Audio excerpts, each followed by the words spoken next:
மீண்டும் பயன்படுத்தக்கூடிய புஷ்பக் ஏவுகணை சோதனை வெற்றிகரமாக நடைபெற்றதாக இஸ்ரோ தெரிவித்துள்ளது. கர்நாடக மாநிலம் சித்ரதுர்காவில் உள்ள ஏரோநாட்டிக்கல் டெஸ்ட் ரேஞ்சில் இன்று காலை 7:10 மணிக்கு மீண்டும் பயன்படுத்தக்கூடிய புஷ்பக் ஏவுகணை சோதனை வெற்றிகரமாக நடைபெற்றதாக இஸ்ரோ தெரிவித்துள்ளது. ஏற்கனவே 2 முறை வெற்றிகரமாக சோதனை நடத்தப்பட்டிருந்த நிலையில் 3வது முறை நடைபெற்ற சோதனையும் வெற்றி பெற்றிருப்பதாக இஸ்ரோ கூறியுள்ளது.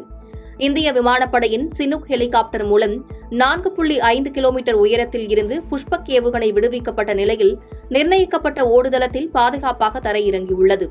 இந்த ஏவுகணையானது செயற்கைக்கோள் அல்லது விண்கலத்தை சுமந்து சென்று விண்ணில் செலுத்திவிட்டு மீண்டும் பூமியில் தரையிறங்கக்கூடியது என்று தெரிவிக்கப்பட்டுள்ளது. முதுநிலை நீட் ஒத்திவைக்கப்பட்டது ஆயிரக்கணக்கான மருத்துவர்களை விரக்தியில் ஆழ்த்தியுள்ளதாக முதல்வர் ஸ்டாலின் தெரிவித்துள்ளார். இதுகுறித்து அவர் வெளியிட்டுள்ள எக்ஸ் தளத்தில், யுஜிசி நெட் தேர்வு ரத்தை தொடர்ந்து முதுநிலை மருத்துவ படிப்புக்கான நீட் தேர்வு ரத்தானதால் ஆயிரக்கணக்கான மருத்துவர்கள் மிகுந்த விரக்தி அடைந்துள்ளனர். தொழில்முறை படிப்புகளுக்கான தேர்வுகளை தீர்மானிப்பதில் மாநிலங்களுக்கு உள்ள உரிமைகளை மீட்டெடுக்க வேண்டும் என்று வலியுறுத்தி பதிவிட்டிருந்தார். முதுநிலை நீட் தேர்வு ஒத்திவைக்கப்பட்டிருப்பது பிரதமரின் திறமையின்மையை காட்டுவதாக ஜெய்ராம் ரமேஷ் விமர்சித்துள்ளார்.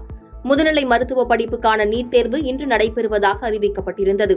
இதனிடையே சமீபத்தில் வெளியான நீட் நுழைவுத் தேர்வு முடிவுகளில் குளறுபடி மற்றும் வினாத்தாள் கசிவு உள்ளிட்ட குற்றச்சாட்டுகள் எழுந்த நிலையில் முதுநிலை நீட் தேர்வு ஒத்திவைக்கப்படுவதாக மத்திய சுகாதாரத்துறை அமைச்சகம் தெரிவித்துள்ளது.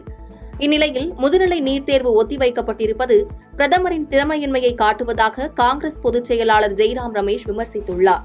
இது தொடர்பாக எக்ஸ் தளத்தில் அவர் வெளியிட்டுள்ள பதிவில், பிரதமர் மற்றும் அவரை சுற்றியுள்ளவர்களின் திறமையின்மையால் தினம்தோறும் தேர்வுகள் ரத்து செய்யப்படுகின்றன. அந்த வகையில் தற்போது முதுநிலை நீட் தேர்வு தள்ளி வைக்கப்பட்டுள்ளது என்று பதிவிட்டுள்ளார்.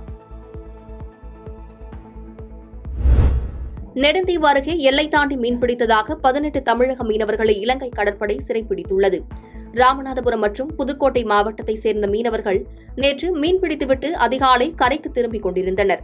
அப்போது அங்கு வந்த இலங்கை கடற்படையினர் எல்லை தாண்டி மீன்பிடித்ததாக கூறி நெடுந்தீவு அருகே மீனவர்கள் 18 பேரை கைது செய்தனர். அத்துடன் மீனவர்களின் 3 படகுகளையும் இலங்கை கடற்படை பறிமுதல் செய்தது. கைது செய்யப்பட்ட 18 மீனவர்களை இலங்கை காங்கேசன் கடற்படை முகாமிற்கு அழைத்து சென்று விசாரணை மேற்கொண்டு வருகின்றனர். இச்சம்பவம் மீனவர்கள் மத்தியில் கடும் அதிர்ச்சியை ஏற்படுத்தியுள்ளது.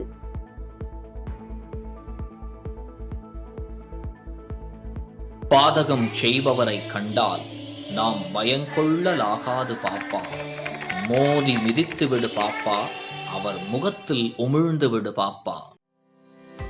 அண்மை செய்திகளை உடனுக்குடன் தெரிந்து கொள்ள இணைந்திருங்கள் இயம்நாடு தொலைக்காட்சியுடன்.